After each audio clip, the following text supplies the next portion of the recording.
Hi everyone, today's video is going to be another Cricut tutorial, just briefly how I'm making my own misting masks as well as stencils since I don't live in the USA right now. It's not very easy for me to get those supplies. I did own a lot of stencils before I moved from Crafter's Workshop and Ranger, Dina Wakely as well as Donna Salazar. I've loved those stencils and I've used them a lot over the years in just my personal journals and a couple of videos I did here on YouTube. But I had to travel light when we moved here, so I did bring my Cricut machine with me. And I did know in the back of my head that I could make my own stencils and do that myself. So hopefully this helps you out even if you do live in the States and can get those stencils quite easily. Maybe there's some shapes in particular you're wanting and you haven't quite been able to find the exact stencil that you're looking for. Maybe these tips will help you out. So I hope you enjoyed today's video on how you can do these yourself.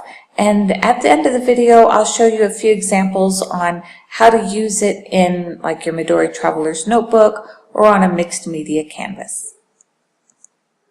Okay, so in Cricut Design Space today, we're going to be working in the Upload Images area. So you'll create a new project and then click on Upload Images. Then you'll go to the website. You can go to any website that you prefer to use. Right now, I just happen to have Bing open. I usually use Google, but whatever you happen to have at the moment. I just type in SVG, and for today's example, I'm going to type in butterflies. Now, you'll notice when it does that, there's a whole bunch of things that come up everywhere. I try to be careful as I can to make sure that the file I'm downloading truly is free. It's very easy to just copy and paste an image off, but we want to try to be respectful of artists and their paid work. So I found one today right here, and even though it does link to Pinterest, I keep going.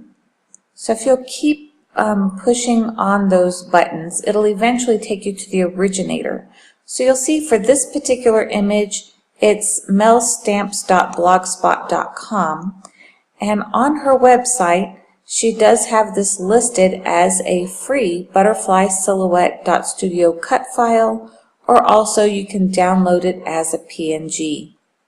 So from here, I just right click and save picture as. I have a section for my stencils, and I'm going to say butterflies. Okay, so now we'll go back to the page with the Cricut and upload image. So I'm going to go back to that same file. So I'm going to click Browse, and here's that file right here. So I'm going to click on that and say Open.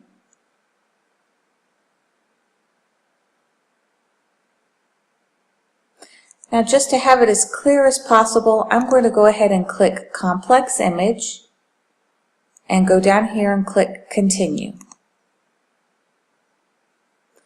Now I'm going to use the erase tool. We need this to have a lot of those little black and white checker marks, or at least that's how I prefer to work. You can work with this file this way, but for my purposes of making this a cut file, I prefer to click on this little wand, select and erase, bring your cursor over to this area to the white space, and click on it. Now you'll see everything changed to these gray and white boxes. Now this file is ready to convert. So I click Continue.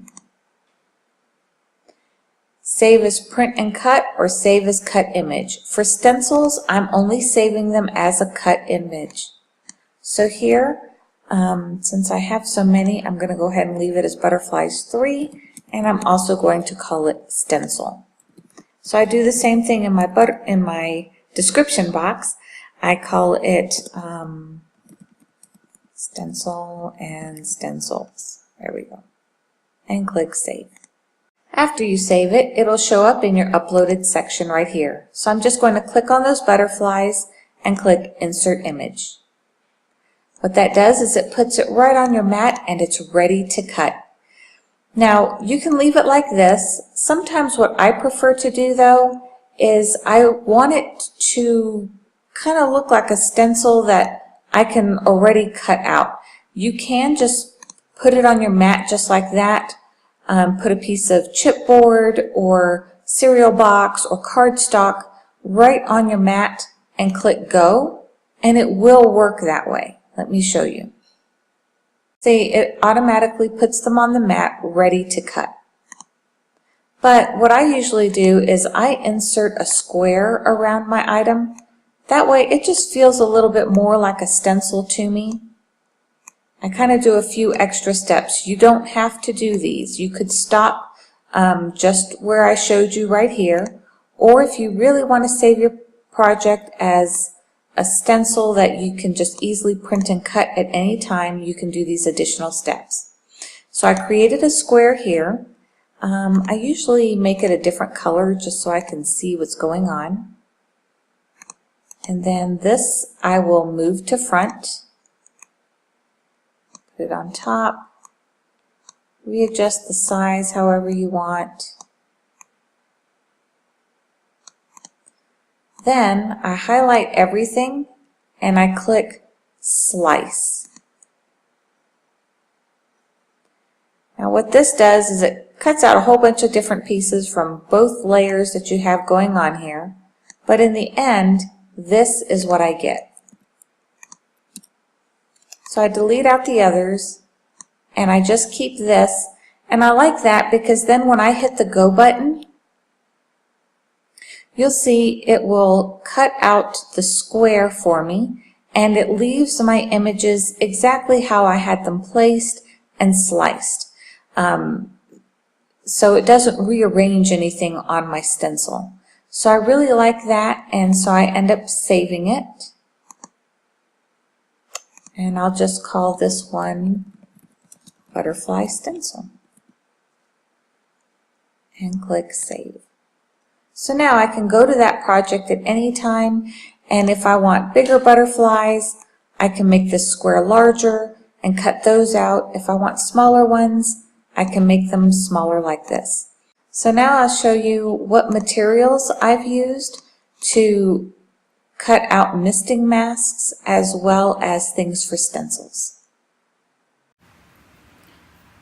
So I used I'm going to show you 3 different materials that you can use to cut out on your Cricut. The first one I used to make a butterfly misting mask was this clear plastic here. This one is very, very thin. I'm not sure if I can fit the name here, but this is what it's called. I found it on Amazon, Graphics, and this one is one of the thinnest that they have, 0.003. And it is very thin. I would not recommend using it with pastes or with gels. I would strictly use this for misting only because it's very thin. Now I bought it very thin on purpose because I wanted to preserve my blade as much as possible. I wasn't sure how fast the thicker stencil material would break down my blade. Since I'm living abroad, I can't just get a refill blade very easily. So that's why I chose this particular material. But you may want to choose their 0.005. I believe they even have a 0.007, which is a little sturdier. So that's one example, and I'll show you how I use that in a second. Another example, this is the one that I've used for many years.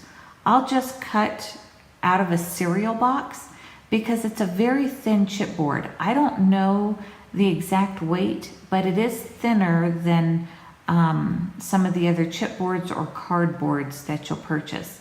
What I like about the thinner cereal boxes is that it holds the shape very well. I can use gel, I can use paste, and I don't feel like it breaks down my blade too much or too quickly. So this is a combination of a couple of stencils. I had a butterfly stencil. I also had, this is actually an image in my print and cut from, I want to say a Maggie Holmes collection maybe.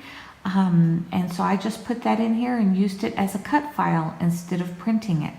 So there's so much flexibility that you have to use your Cricut to be able to do any shapes that you want for your mixed media project. So let me just show you how these work, how well they stay or not.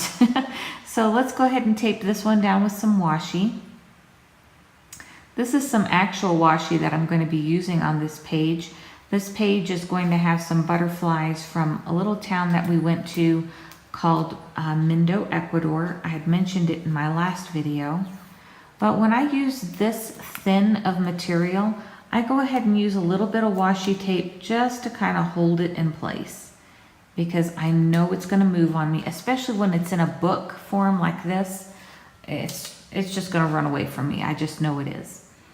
So what I did was I just took, this is from Close to My Heart, but Ranger makes mini misters that are probably about half this size. That's sufficient as well for this. I use Lindy Stamp Gang Magical Micas. Again, I brought these with me because they were lighter to carry, and they're a dry product, so I can make liquid when I want to make liquid. So all I did was add a tip full. I used my water brush to add powder because the powder in these cases stick better to the tip that way. So I used some water, the water tip, and I just dumped a couple of scoops of that powder into my mister here. So now I'll just try to hold it as taut as I can. The thing with misting is it's not going to be perfect. That's the beauty of it. There is going to be some seepage, but sometimes I try to prevent it a little bit by just tightening up my material slightly. So I spray it a couple of times to make sure the color is coming out. Then tighten up my page a little bit.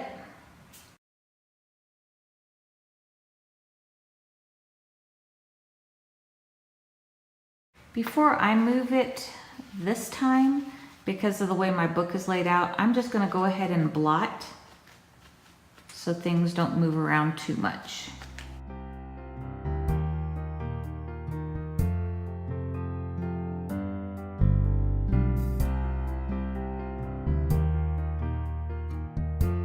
Now I'm going to flip my stencil over the other direction. Let me remove this washi tape.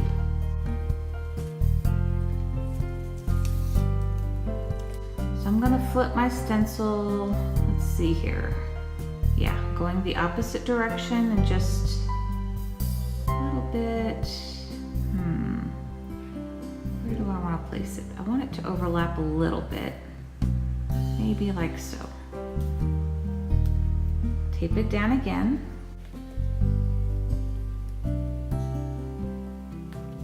This time I'm going to use the Yellow Rose of Texas color.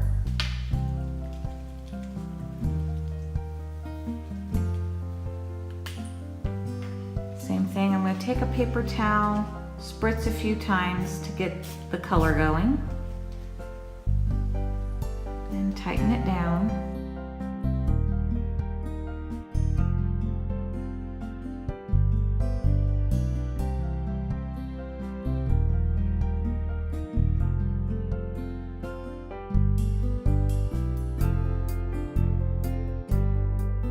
So you can see this little piece of plastic holds up very well.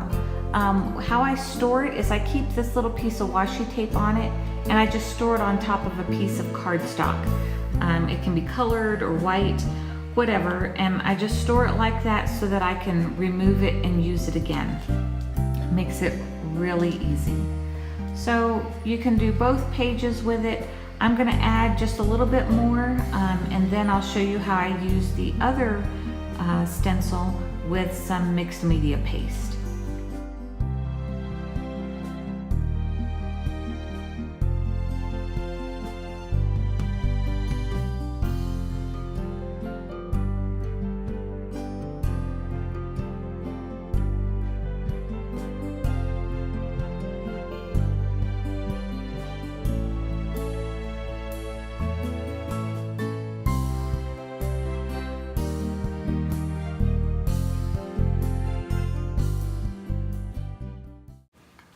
Okay, so today I can't seem to find my gel medium at the moment. So I'm going to be using Faber-Castell's whipped spackle. So this is slightly thick. Okay, so I'll use what's left here.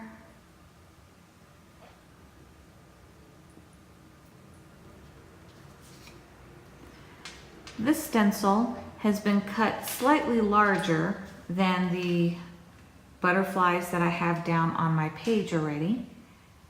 And I'm just going to add a few of these.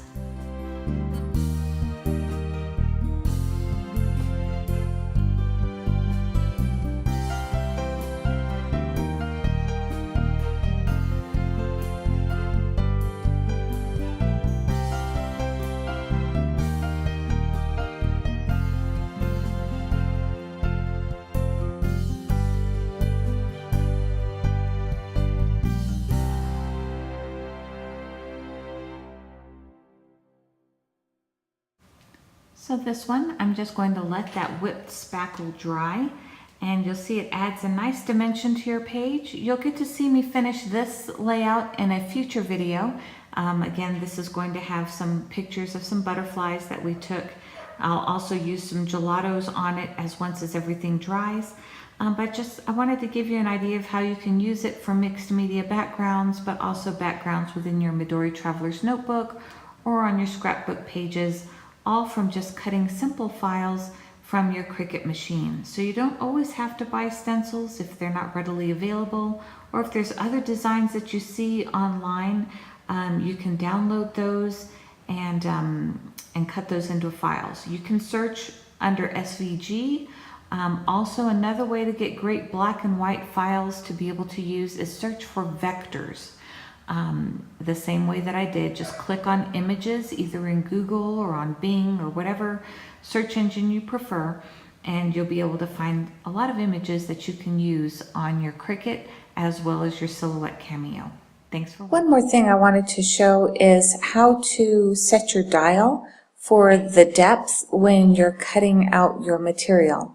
When you click go, this little green button up here to go cut, it's going to first show you what your mat will look like. So you can see your item there and how it's going to cut out, and you see the great grid lines through the cut holes there. Click go. Make sure that your Explore Air is on, and then you'll set your dial position. So what I did with mine is I manually turned mine. If you're using the cereal box, manually turn yours to poster board, and that's the perfect setting for cereal boxes. At least for all the ones that I've tried, that one has worked well. So that is another point. If maybe you don't want the cereal box printed material on your stencil, you can go ahead and go get some poster board and cut your stencils out of that material if you prefer. Now for the clear material, that one I went to custom. So watch my screen right here while I'm going to walk away for a second and turn the dial on my Cricut, and notice you'll see that change.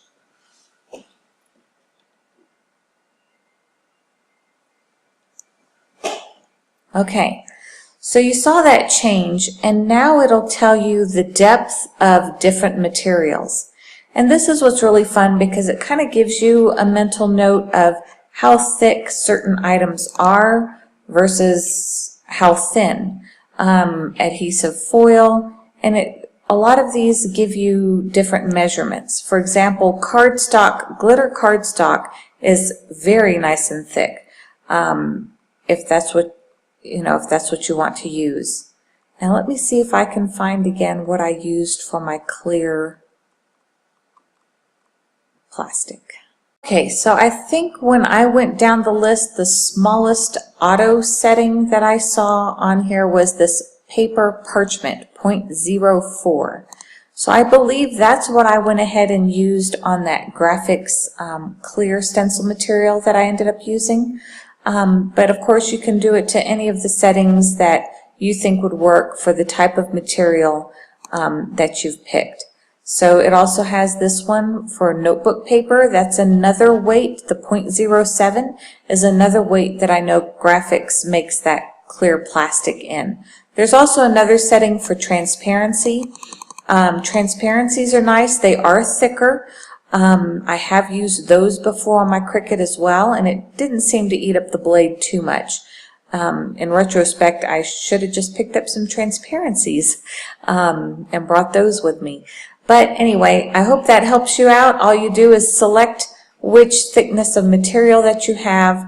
After you've selected that, load your paper, and then this will flash Go. And you'll click the Go button down here when it shows up, and you'll be able to cut out your own stencils. So I hope you enjoyed that. Thanks for watching.